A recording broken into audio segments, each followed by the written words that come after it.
दूसरे अध्याय का 29वां श्लोक।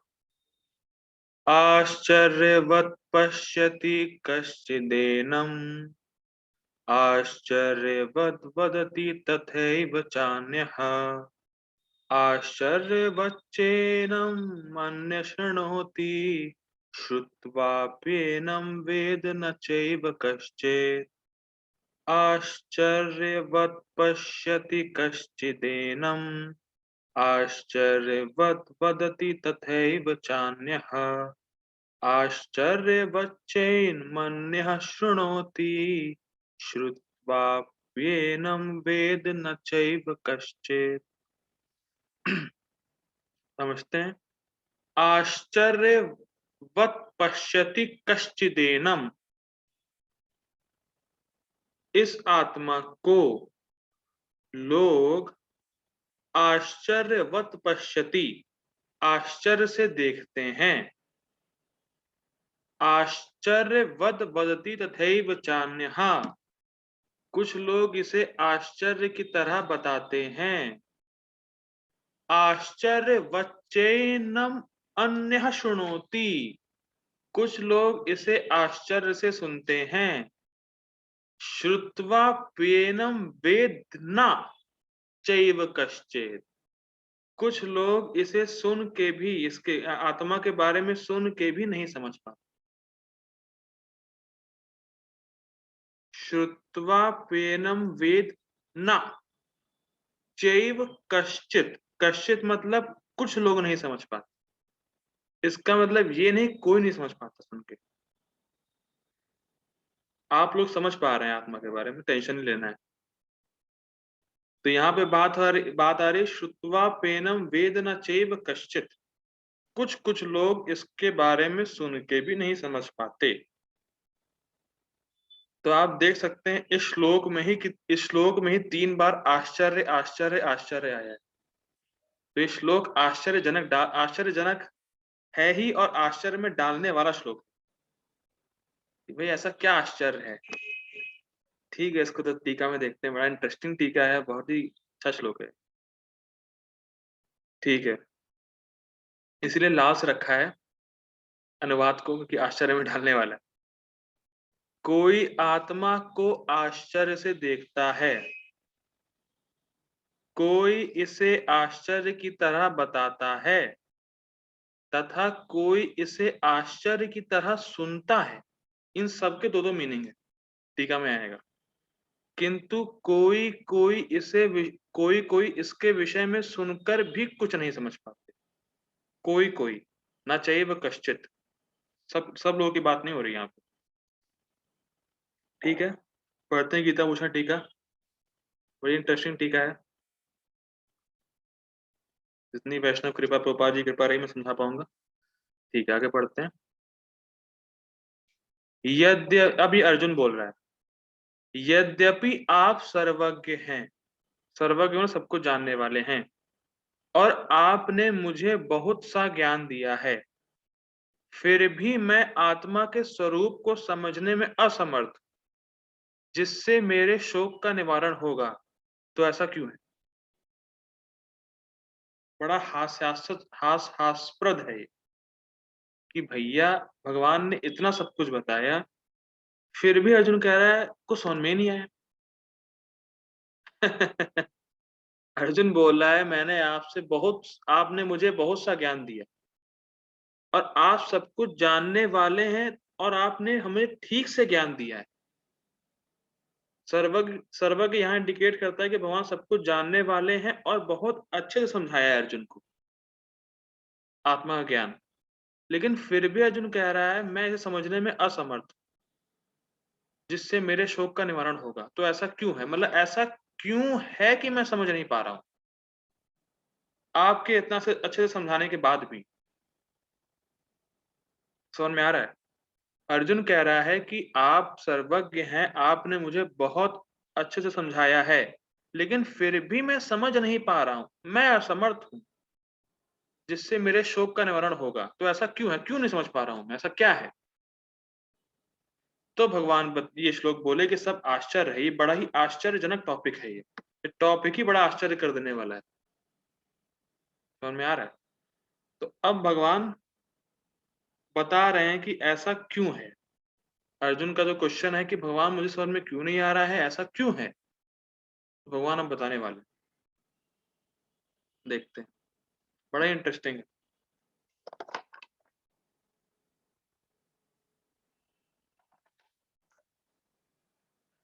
देखते हैं। यद्यपि जीव का स्वरूप ही विज्ञान और आनंदमय है, परंतु जीव के संबंध में इससे कोई विरोधाभास उत्पन्न नहीं होता है। ये लाइन बाउंसर गई होगी, समझते हैं।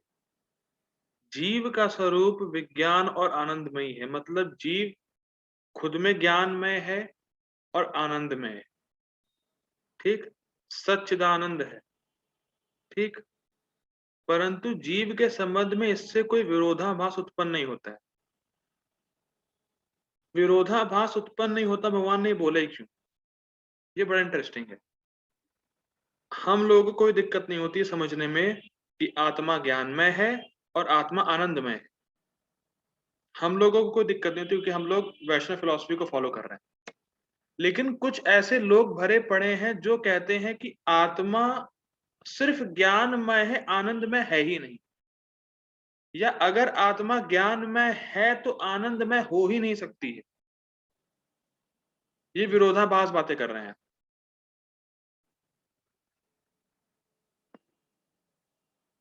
समझ में आ रहा है?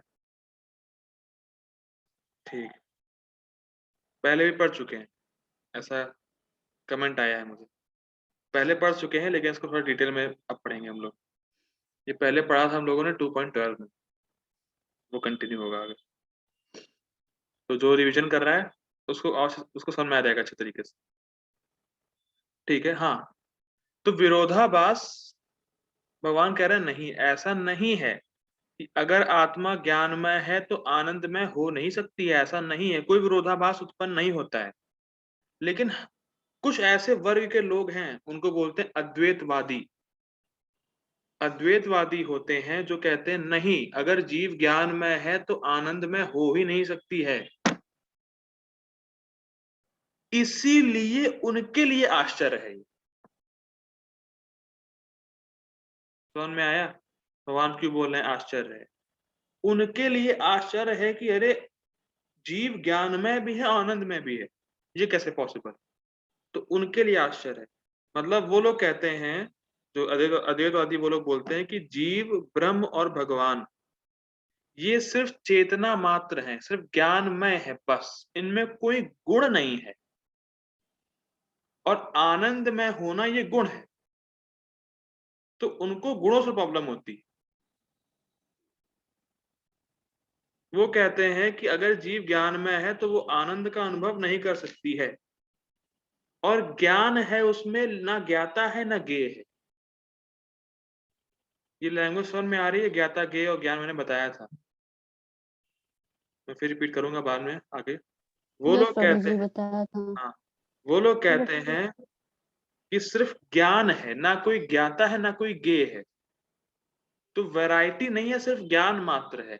और अगर सिर्फ ज्ञान मात्र है तो गुण कहाँ से आया उसमें? आनंद में हो ही नहीं सकता है वो। तो लेकिन भगवान कह रहे हैं ना, ये विरोधाभास नहीं है, दोनों गुण हैं उसमें, ये आश्चर्य है ना कि विरोधाभास। Getting my point? उसमें दोनों गुण हैं, एक एक साथ साइमल्टेनियसली दोनों गुण हैं। तो ये बड़ा आश्चर्य है अद्वैतवादियों के लिए, लेकिन ये विरोधाभास नहीं। ठीक है, आगे पढ़ते हैं।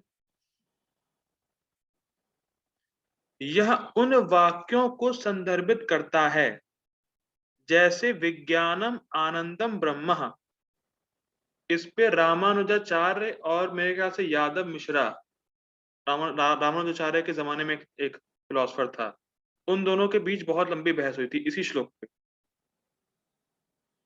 वो कह रहा था कि ना, जो ब्रह्म है वो खाली विज्ञान में है, मतलब वो सिर्फ ज्ञान में है, आनंद नहीं है। लेकिन रामानुजाचार्य ने कहा नहीं, देखो आनंद लिखा है इसमें। बहुत लंबी बहस हुई थी। वो कह रहा था नहीं आनंद नहीं है, लेकिन रामानुजाचार्य ने स्थापित किया कि आनंद है, फिर उन्होंने ये श्लोक कोट किया। तो ये तब का है। तो विज्ञानम आनंदम ब्रह्म, भगवान ज्ञान और आनंद दोनों ही हैं। समझ में आ रहा है? आप खाली ये नहीं कह सकते कि भगवान ब्रह्म और जीव सिर्फ ज्ञान मात्र, सिर्फ चेतना मात्र और सिर्फ ब्रह्म है बस, उसमें उनमें आनंद का गुण नहीं है, ये नहीं कह सकते आप। उसमें दोनों ही हैं। तो ये अद्वैतवादियों को बड़ा आश्चर्य होता है, इसीलिए आश्चर्यवत पश्यति। समझ में आ रहा हो? आगे पढ़ते हैं। ये बड़ा ही इंटरेस्टिंग पैराग्राफ है, इसको समझेंगे। यह अद्वैतवादियों के लिए समस्या है। क्या समस्या है? क्योंकि उनके अनुसार ब्रह्म केवल ज्ञान मात्र है, परंतु उसमें कोई गुण नहीं। ठीक, समझ में आया? क्योंकि ब्रह्म शब्द के साथ आनंद का भी उपयोग है, तो इससे यह प्रतीत होता है कि ब्रह्म के गुण भी होते हैं। मैं फिर एक बार फिर रिपीट कर रहा हूं, देखिए। ये लैपटॉप है मेरे सामने, ये गे है, मुझे पता है कि ये लैपटॉप है, ये ज्ञान है। और मैं जानता हूं कि ये लैपटॉप है, मैं ज्ञाता हूं कि मैं जानता हूं कि ये लैपटॉप। ठीक, तो ज्ञान जो है कि हाँ ये लैपटॉप है, इसका कोई गुण है? लैपटॉप का ना, सिर्फ जानना कि ये लैपटॉप है, इसमें कोई गुण आता है? नहीं, जानने केवल जानना तो गुण नहीं है। लेकिन लैपटॉप में गुण है, हाँ है, ज्ञाता में गुण है, जो जानता है। हाँ है। बस वो लोग ये कहते हैं अगर आत्मा सिर्फ ज्ञानमय है, सिर्फ ज्ञान ही है, तो गुण कहां से आ गया उसमें? अद्वैतवाद कहते हैं हाँ, केवल सिर्फ ज्ञान है। ज्ञान ही है, सिर्फ चेतना है, तो उसमें गुण कहां से आ गए? समझ में आ रहा है? लेकिन अगर ज्ञान है तो ज्ञाता भी तो होगा। अगर ज्ञान है तो कोई जानने वाला भी तो उसको होगा, और गे भी होगा जिसको जानता है वो, तो ही तो ज्ञान बनेगा। और अगर ज्ञान ज्ञाता गे है तो वैरायटी हो गई, तो गुण आ गया। समझ में आया? ठीक है। तो वो इसको समझ नहीं पाते, वो उसको स्वीकार नहीं करते, वो कहते नहीं सिर्फ ज्ञान मात्र है, अगर ज्ञान ही मात्र है तो गुण कहां से आ गया? लेकिन ऐसा नहीं है कि आत्मा ज्ञान ज्ञान में नहीं है, आत्मा ज्ञान में भी है, आत्मा ज्ञाता भी है, आत्मा ज्ञेय भी है, तीनों ही आत्मा है। ये बड़ा इंटरेस्टिंग है, ये आश्चर्य और देने वाला है। तो ये विरोधाभास हुआ ना, मतलब विरोधाभास मतलब आश्चर्य वाला चीज है कि मतलब एक में ही सब कैसे अलग अलग गुण आ गए, जो अपोजिट गुण है वो एक ही चीज में कैसे आ गए, ये आश्चर्य है। कठिन तो नहीं हो रहा है, समझ में आ रहा है ना? ठीक है, आगे बढ़ते हैं। क्योंकि ब्रह्म शब्द के साथ आनंद का भी उपयोग है, तो इससे यह प्रतीत होता है कि ब्रह्म के गुण भी होते हैं, जो ऊपर श्लोक था।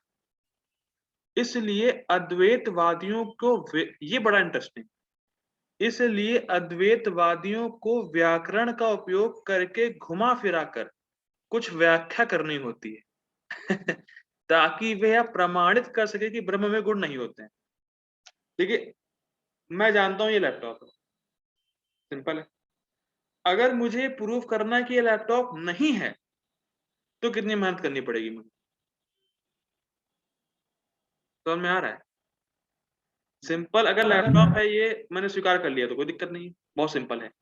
लैपटॉप ये नहीं है, इसको लोगों को कन्विंस कराना कि लैपटॉप नहीं है बड़ा मुश्किल है, बहुत मेहनत लगती है, बहुत झूठ बोलने पड़ते हैं, बहुत घुमाना फिराना पड़ेगा। तो वैसे ही जो अद्वैतवादी होते हैं वो घुमाते फिराते हैं, व्याकरण का इधर उधर करते हैं कि इस बात को यहाँ घुमा दो, उस बात को वहां घुमा दो, ऐसे बोलो वैसे बोलो कि गलत प्रूफ करो उसको, जो सही है उसको गलत प्रूफ करो। तो ये दिक्कत है। परंतु वैष्णवों के लिए ब्रह्म के इन दो पहलुओं को स्वीकार करने में कोई कष्ट नहीं कि वो ज्ञानमय भी है और उसमें गुण भी है। जो वैष्णव है उनमें उनको ये दिक्कत नहीं आती स्वीकार करने में, क्योंकि वो सही चीज को स्वीकार तुरंत कर लेते हैं, उनको कोई कष्ट नहीं आता है। हाँ, हरे कृष्ण जी बताइए। प्रभु जी, तो जब इन लोगों ने अद्वैतवादियों ने ये श्लोक पढ़ा होगा, विज्ञानम आनंदम ब्रह्म, तो इससे ये पता नहीं लग रहा है इसमें आनंद है, तो साफ दिख रहा है, फिर भी घुमाते हैं।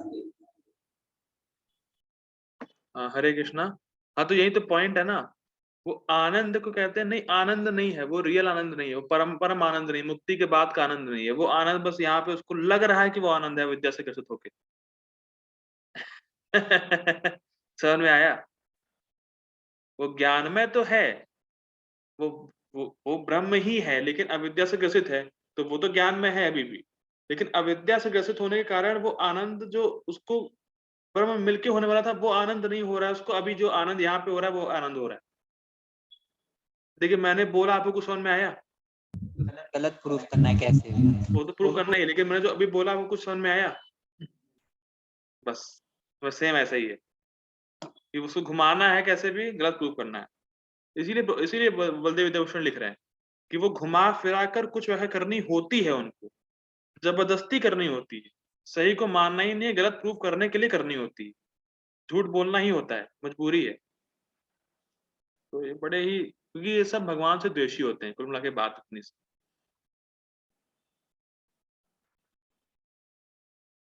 ठीक है। यद्यपि जीव स्वयं ज्ञान है, क्लियर है, परंतु साथ ही वह ज्ञाता भी, जैसा मैंने बताया, वो ज्ञानमय भी है और वो जानने वाला भी, वो ज्ञाता भी। फिर अब आगे, ब्रह्म का ज्ञाता होना अद्वैतवादियों के लिए स्वीकार करना एक समस्या है, क्योंकि ज्ञान का अर्थ है परिवर्तन और ब्रह्म अविकारी होता है। समझिए इस पॉइंट को। अगर आत्मा ज्ञाता है तो वो कुछ जानेगा, ज्ञान होगा उसके पास, और ज्ञान अगर उसके पास है तो कुछ, तो वो ज्ञान उसको प्रभावित करेगा। जैसे फॉर एग्जाम्पल, बहुत सिंपल एग्जाम्पल, आप लोग चैंटिंग करते हैं, आपको ये ज्ञान हुआ कि चैंटिंग करना चाहिए, उससे आपके अंदर चेंजेस आए नहीं है? यस प्रभु जी। ठीक, यस प्रभु जी आए। ठीक, ज्ञान से चेंजेस आए आपके। तो वैसे ही कह रहे हैं, अगर आत्मा ज्ञाता है, अगर ब्रह्म ज्ञाता हुआ तो उसके पास ज्ञान है, तभी वो ज्ञाता हुआ। वरना ज्ञाता का मतलब क्या है? ज्ञाता मतलब जो ज्ञान से ज्ञेय को जानता है।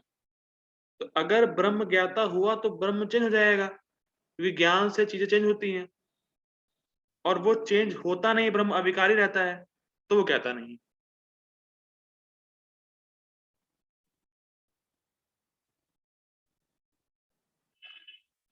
फिर रिपीट करूं मैं एक बार?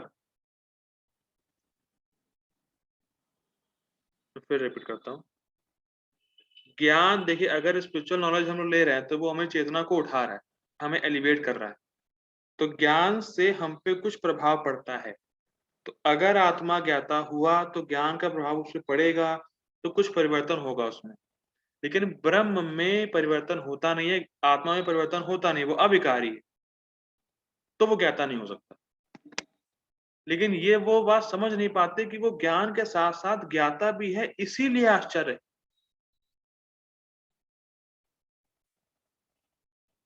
इसीलिए ऊपर लिखा है कि जीव स्वयं ज्ञान, परंतु साथ ही वह ज्ञाता भी। यस माता जी, हरी बोल। आज सबको क्वेश्चन बहुत आएंगे, मुझे पता है कि सब आश्चर्य है ना। ठीक है माता जी, बताइए। प्रभु जी, जैसे आपने बोला कि ज्ञान से हमारे में परिवर्तन होता है हाँ, थोड़ा, तो वो तो फिर वो शरीर को हुआ ना, आत्मा को तो नहीं हुआ वो परिवर्तन ना, जो हमें हमारे अंदर हुआ। आत्मा की क्योंकि चेतना शुद्ध हुई। तो क्योंकि ये तो लिख रहे हैं जैसे ब्रह्म अविकारी होता है, तो ये तो फिलॉसफी मुझे फिर सही लग रही है कि ब्रह्म विकारी होता है, तो जब हमारा जो है ज्ञान से जब हमारे अंदर परिवर्तन आ गया तो फिर ये फिलॉसफी तो सही हो गई। नहीं तो वही तो बात है ना कि देखिए जीव ज्ञाता है कि नहीं है। हाँ, धर्मभूत है। ज्ञान क्या था? वो बाबूजी सोल की शक्ति थी, वो वो जानता था कि उसको हम हैं और हम इनसे अलग हाँ, हैं। हाँ, तो वो चीज जब जानने के बावजूद भी उसमें चेंज नहीं आ रहा है, तो आपको कुछ लग नहीं रहा है कि आश्चर्य है? मैं आप समझी नहीं मैं क्या कहना चाह रहा हूँ। मैं कहना चाह रहा हूँ कि वो लोग ऐसा बोलते हैं कि ज्ञान से प्रभाव पड़ता है, इफेक्ट पड़ता है। वो पड़ता है कि नहीं पड़ता माता जी? हाँ, पड़ता है। ठीक। लेकिन तो वही वो लोग कह रहे हैं कि ज्ञान से इफेक्ट पड़ता है, इसीलिए वो ज्ञाता नहीं हो सकता है। ठीक। जो ज्ञान से इफेक्ट पड़ता होगा तो वो तो अविकारी है, वो चेंज हो जाएगा। ठीक। हाँ, लेकिन हमें भी पता है कि आत्मा में धर्मभूत ज्ञान है, कि वो है, वो दूसरों से भिन्न है। तो जब उसके अंदर ज्ञान है, वो ये जानता है, तो वो ज्ञाता भी हुआ। हाँ, हाँ। फिर भी उसमें चेंज नहीं आ रहा है, तो अच्छा, वो ज्ञाता भी है, ज्ञान भी है। ओके, ठीक है। ये बात है। लेकिन वो लोग बोलते हैं ज्ञाता है ही नहीं, वो कुछ जानते ही नहीं, वो स्वयं में ही ज्ञान है, वो बस ज्ञान ही है, कुछ जानने वाला नहीं है, वो ज्ञान है बस वो। ठीक है, मतलब वो ज्ञाता नहीं मानते, बस ज्ञान मानते हाँ, तो हैं। वही तो बात है, अगर ज्ञाता मानेंगे तो चेंज होना पड़ेगा, क्योंकि ज्ञान से चेंजेस होते हैं, और अगर चेंजेस होंगे हुँ, तो वो गलत हो जाएगा कि ब्रह्म ब्रह्म विकारी है, तो इसलिए ज्ञाता भी नहीं है। लेकिन हम जानते हैं कि आत्मा में धर्मभूत ज्ञान होता है, वो जानता है कि वो है, वो जानता है, जानता मतलब वो ज्ञाता है, और ज्ञान भी है उसको। तो दोनों ही चीजें हैं हाँ, साइमल्टेनियसली, इसीलिए आश्चर्य है अद्वैतवादियों को। ओके। ये पॉइंट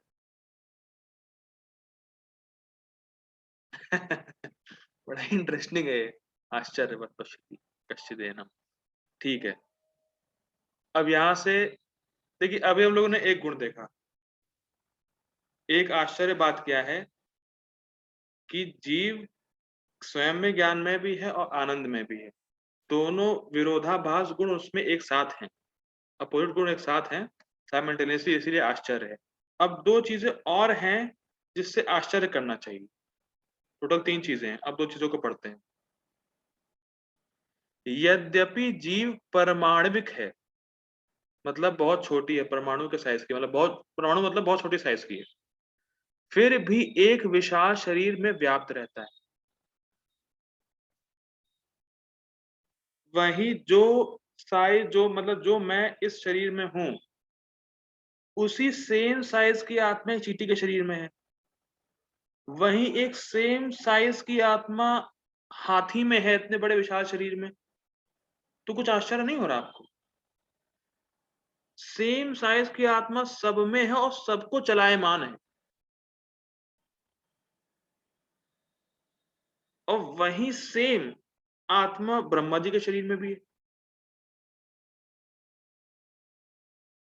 कुछ आश्चर्य नहीं हो रहा है? क्योंकि वही सेम सेम ही अणु आत्मा इतने विशाल शरीर हाथी के शरीर में उसको चलायमान, और वही एक छोटी सी आत्मा एक चींटी के शरीर में वही सेम उसको चलायमान है। तो कितनी पावरफुल होगी जीवात्मा, और हमेशा ही एनर्जेटिक रहती है शरीर, वो जो आत्मा है। शरीर भले थक जाएगा, लेकिन आत्मा कभी थकती नहीं, वो हमेशा एनर्जेटिक, वो हमेशा जो है एनर्जेटिक रहती है वो।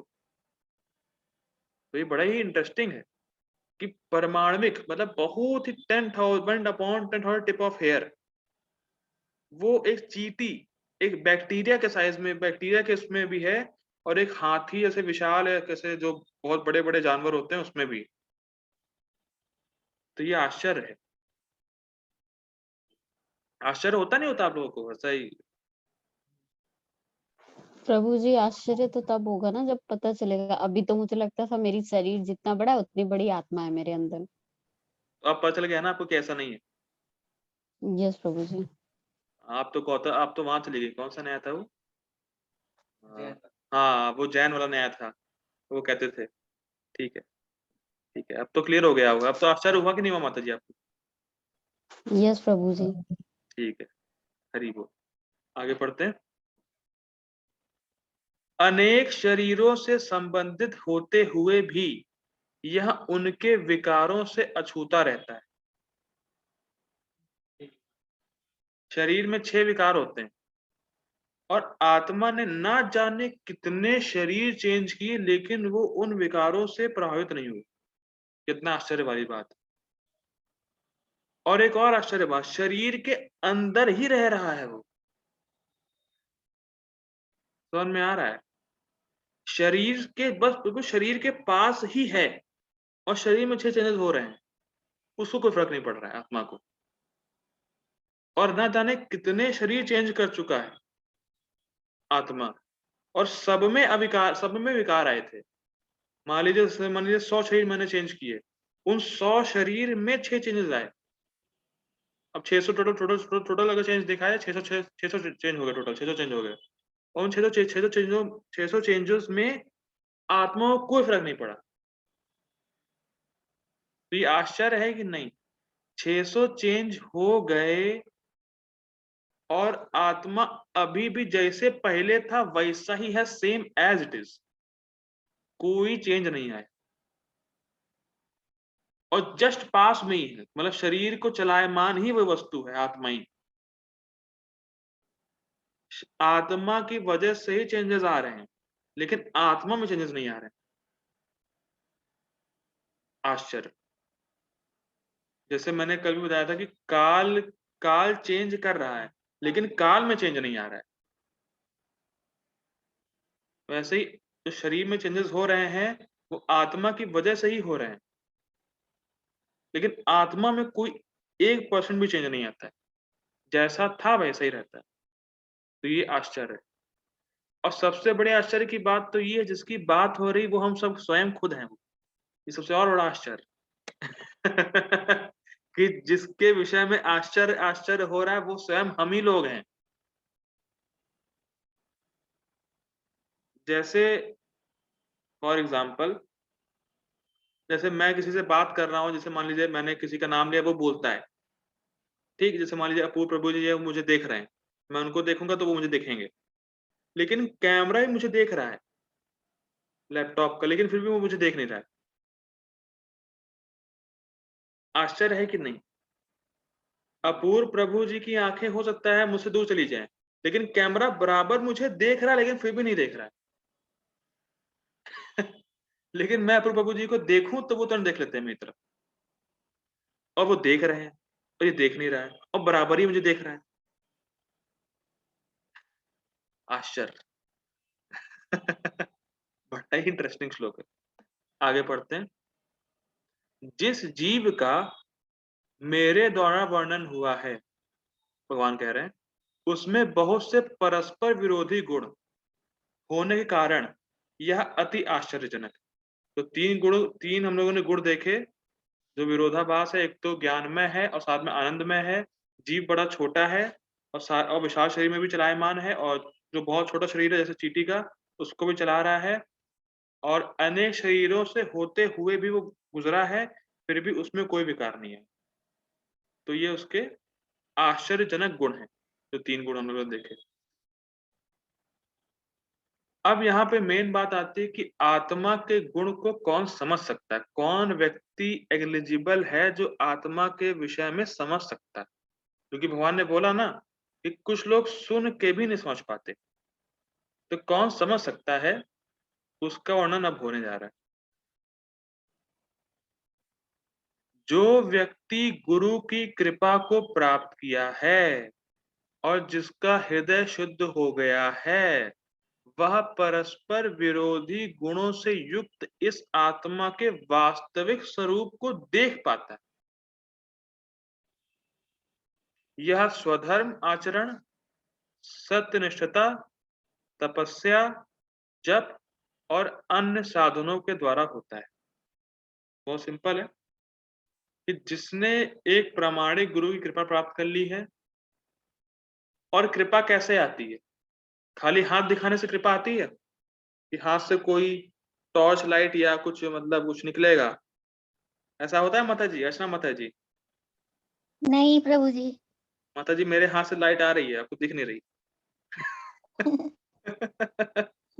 ऐसा नहीं होता है।